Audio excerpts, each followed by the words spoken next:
We learned that Gabby Petito was strangled to death, but we still don't know who killed her as the search continues for her ex-fiancé, Brian Laundrie. Gabby's story is shining now a harsh new light on an issue that's plaguing this country, domestic violence. Unfortunately, this is only one of many deaths around the country of people who are involved in domestic violence. And it's unfortunate that these other deaths do not get as much coverage as this one. Let's get to our Adori Achumba tonight with one survivor story. And Adori, what experts have a recommendation that you do if you find yourself in danger?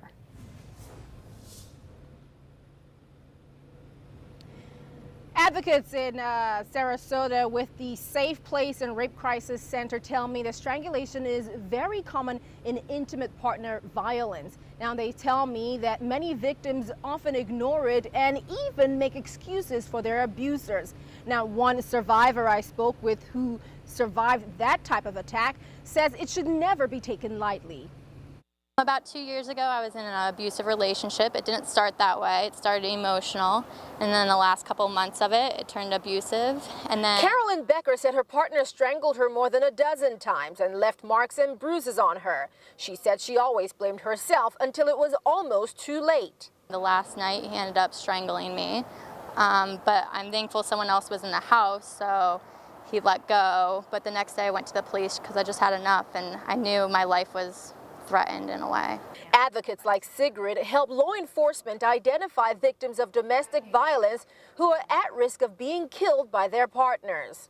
She says she gets around 200 reports monthly, and 8 out of 10 have been strangled or choked by their abuser. Usually strangulation is the first thing off the list that people recognize, that or there's a gun being held to them or a gun used in the incident. The state of Florida has one of the stricter definitions of strangulation, which includes choking and using a ligature around the neck. It also covers any prevention of oxygen flow to the brain. So if that's a pillow over the face, hands and mouth over the face, it can be prosecuted as strangulation, which is a felony charge.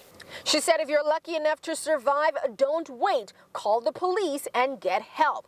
And that's exactly what Becker did. There's people there to support you and to get you out, and you just gotta walk out of it. And there's more in life than that.